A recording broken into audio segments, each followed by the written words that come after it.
आज SIR मध्ये काम चालू आहे, पण अनेक ठिकाणी ॲपवर जी यादी दिसते त्याच्यात काही चुका आहेत.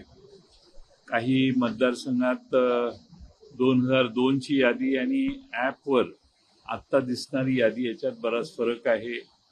अशा काही त्रुटी आम्ही त्यांच्या निदर्शनाला आणल्यात. त्यांनी आम्हाला सांगितले की त्याविषयी उदाहरणं व्यवस्थितपणाने दिली तर त्याच्यावर काय मार्ग काढायचा किंवा काय अडचण आहे ती आम्ही सुधारण्याचं काम करू. त्यांनी आम्हाला इलेक्शन कमिशन ऑफ इंडियाच्या कडून आलेल्या गाईडलाईनप्रमाणे SIRचं काम कसं होणार आहे हे सांगितलं. बऱ्याच ठिकाणी BLO हे गोंधळलेल्या परिस्थितीत असतात. बरेच BLO मतदारांपर्यंत पोहोचू शकलेले नाहीत. मतदार जे रोज सकाळी उठून 8 वाजता मोलमजुरीला जातात ते संध्याकाळीच येतात. त्यांची आणि BLOंची गाठभेट होत नाही. अशा अनेक अडचणी आहेत आणि त्यामुळं ज्या वेगाने या SIRचं काम चाललंय त्यात आम्ही त्यांना विनंती केली की याच्यात मुदतवाढही मिळण्याची आवश्यकता आहे. पण अजून त्यांनी मुदतवाढीच्या बद्दल आम्हाला कोणताही शब्द दिलेला नाही. त्यामुळे कुणीही अशा गैरसमजात राहू नये की मुदतवाढ मिळणार आहे. त्यांनी अंतिमता सांगितल्याशिवाय कुणी तसं समजण्याचा प्रश्न येऊ नये किंवा कुणाची दिशाभूल होऊ नये.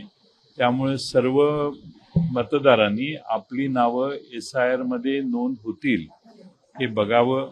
2002च्या यादीत ज्यांची नावं आहेत त्यांच्यात फारशी अडचण नाही, पण ज्यांच्यात ॲपमध्येच चुकीची नावं येतात त्यांची किंवा काही त्रुटी नावात असतील त्याची काही प्रश्न तयार होण्याचा संभव आहे. यासाठी आम्ही आज त्यांना भेटलेलो.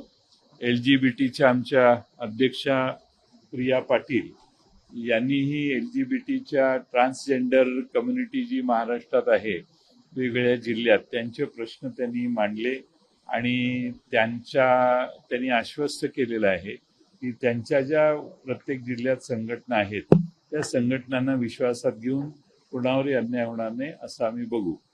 माननीय जितेंद्र आव्हाड यांच्या मतदारसंघात काही वेगळे प्रश्न आहेत आणि म्हणून जितेंद्र आव्हाड त्यांची भूमिका आपल्याला सांगतील. काय है विचारना उन्होंने आज साफ किया है कि कोई भी पार्टिकुलर डिलिमिटेशन बिल को समर्थन दे रही है, इसका मतलब ये नहीं होगा कि वो NDA में शामिल हो रही है. आपने भी इस बारे में कल बताया. फिलहाल क्या चल रहा है, क्योंकि चर्चाएं शुरू है कि आप NDA में शामिल होने वाले हो, सोच विचार में हो, क्या तथ्य है? ऐसा है कि मुझे ये समझ में नहीं आता कि बार बार ये सवाल क्यों पूछा जाता है.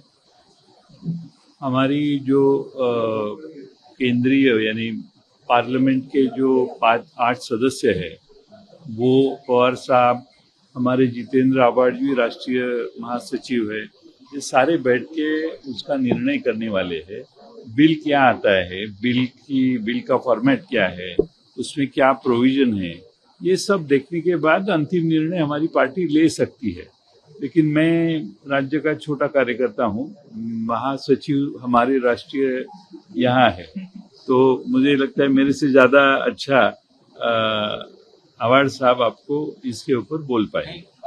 सवाल इसके लिए था क्योंकि आप खुद जाकर मुख्यमंत्री देवेंद्र फडणवीस से मिले थे, उसके बाद ही इन चर्चाओं को ज्यादा.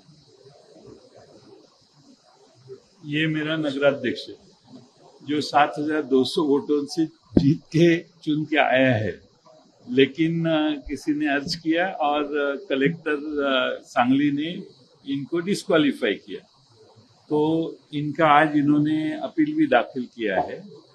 तो इनकी ये जो बात है ये हमें ठीक नहीं लगती कि ये बराबर तरीके से किया है. तो उनके निदर्शन में लाने की आवश्यकता थी कि ऐसा भी हुआ है. सुरेंद्र पवार के नेतृत्व को लेकर चुनौती दी जा रही है, इसीलिए मैं उस दिन उधर गया था. क्योंकि जो चुनौती दी जा रही है उसके बावजूद उनकी पार्टी की तरफ से उन पर कोई भी कार्रवाई नहीं की जा रही है. आप भी उन सभी नेताओं के साथ काम कर चुके हैं, आपको क्या लगता है, क्या ये सही है? देखो, मैं उस पार्टी में नहीं है तो मुझे कोई अधिकार नहीं है उनके अंदरूनी बात पे बात करना. कोई भी चीज हो तो मैं ऊपर कोई कमेंट करना मुझे ठीक नहीं लगता। मुझे मालूम भी नहीं है कि उनके पार्टी में क्या चल रहा है, क्या नहीं चल रहा है।